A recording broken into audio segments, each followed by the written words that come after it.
નમસ્કાર, આપ જોઈ રહ્યા છો સ્પાર્ક ટુડે ન્યૂઝ। ગળતેશ્વર તાલુકાના મીઠાના મુવાડા પ્રાથમિક શાળા અને ગ્રામજનોએ તાળાબંધી કરી। 9 મહિના પહેલા ગ્રામજનોની રજૂઆતથી શાળાના મુખ્ય શિક્ષકની બદલી કરી દેવામાં આવી હતી।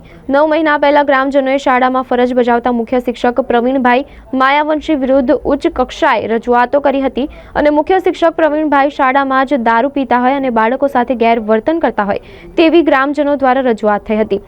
રજૂઆતોને ધ્યાને રાખી મુખ્ય શિક્ષક પ્રવીણભાઈની મીઠાના મુવાડની શાળામાંથી અન્ય સ્થળે બદલી કરાઈ હતી। 9 મહિના બાદ ફરીથી આજ શાળામાં મુખ્ય શિક્ષક પ્રવીણભાઈને શિક્ષક તરીકે હાજર કરાતા ગ્રામજનોએ શાળાને તાળાબંધી કરી હતી। વાલીઓ સાથે બાળકોએ પણ શાળાની બહાર બેસી શિક્ષક પ્રવીણભાઈને શાળામાં હાજર ન કરવા વિરોધ કર્યો હતો અને જ્યાં સુધી આ શિક્ષકની બદલી પરત નહીં કરાય ત્યાં સુધી બાળકોને શાળામાં મોકલવામાં નહીં આવે તેવી ગ્રામજનોએ ચીમકી ઉચ્ચારી હતી। શું સમસ્યા છે? પહેલા પ્રવીણભાઈને 9મા મહિનામાં બદલી કરેલી અને બદલી કર્યા પછી અહીંયા મીઠાના મુવાડામાં 8-9 મહિના પછી અહીંયા આગળ હાજર થયેલા છે અને બધું વેચી ખાઈ અને બધું રફે દફા કરી 2020ની અંદર આ લોકોએ શાળા તોડી નાખવામાં આવેલી। હજુ શાળા થઈ નથી અને અત્યારે લોકો આહો પર ચડી ગયા છે કે ભાઈ આ પ્રવીણભાઈ માયાવંશીને અહીં આગળ શિક્ષક તરીકે રાખવાના નથી અને એવા જબરદસ્તી કરીને હજુ કંઈક નહીં થયું, હજુ થાય એવું છે, મકાન થયું નહીં તો એ લોકો અત્યારે અહીં આગળ પાછળ બદલી કરીને અહીં આગળ આવેલા છે। આજે પ્રવીણભાઈ માયાવંશી જે પ્રિન્સિપાલ સાહેબ હતા પહેલાં આજથી લગભગ 6-7 મહિના પહેલાં એમની બદલી અમે કરાવી હતી, તો છતાં પાછા અત્યારે અહીં મીઠાના મુવાડા પ્રાથમિક શાળામાં આવ્યા છે, બરાબર। અને એ સાહેબ અમે જે અંદર ગયા ને રજૂઆત કરવા ગયા તમે કેમ પાછા આવ્યા છો, તો મેં વિડીયો ચાલુ કર્યો ફોનનો, તે મારી પર હાથાપાઈ કરી અને ફોન પર મારો આપી દીધો ને ત્યાં અને મારો ફોન 15,000નો ફોન તૂટી ગયો છે અને મને સ્કૂલમાંથી બહાર કાઢી મેલ્યા અને અત્યારે એ શિક્ષક અહીં છે હાજર, મેં એની પરત પાછી બદલી કરવા માંગીએ છીએ। નામ છે તમારું? સોમાભાઈ મગનભાઈ પરમાર। શું સમસ્યા છે ને તમે આજે?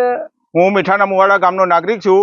અમારી સ્કૂલમાં 28/9/2023ના રોજ મુખ્ય શિક્ષક શ્રી પ્રવીણભાઈ હતા, એમને અરાજકતા પેદા કરી હતી। સ્કૂલનું બધું જ શિક્ષણ કથળી ગયું હતું, કોઈ હતી નહીં, ગામ લોકોને કોઈ ઉદ્ધતાઈ ભર્યું વર્તન કરતા હતા, શિક્ષણ બાળકોનું હતું નહીં,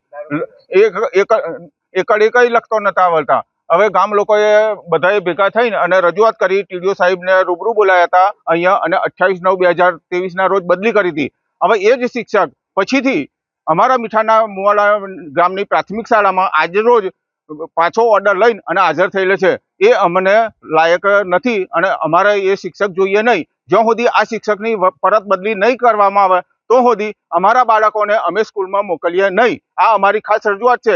બીજું કે અમારી સ્કૂલનું મકાન છેલ્લા 2 વર્ષથી એ જ શિક્ષકે પાડી નાખ્યું હતું અહીંયા અને એ મકાનની માટી વાળ જ વેચી દીધી હતી। સ્કૂલના ફર્નિચર હતું, જે ડેડ સ્ટોક હતો એ બારોબાર એમને વેચી નાખ્યો હતો, પંખા લઈ ગયા, મોટર લઈ ગયા અને ઉપર કોમ્પ્યુટર હતું એ લઈ ગયા। તે છતાંય હવે પાછળથી પછી વળીને આવવાની શું જરૂર હતી એમને? તો શું એટલી બધી અહીંયા ભારી ગયા છે નાણાકીય ઉચાપત કરવાની તે પાછા આવે છે? એટલે જ્યાં સુધી અમારો યોગ્ય નિકાલ નહીં થાય ત્યાં સુધી અમે અમારા બાળકોને સ્કૂલમાં મોકલીએ નહીં, એ અમારી આ રજૂઆત છે અને અમારી યોગ્ય રજૂઆત નહીં થાય તો સુધી અમારા બાળકો અહીંયા જ બેસી રહે છે, એ અમારી મુખ્ય અરજ છે।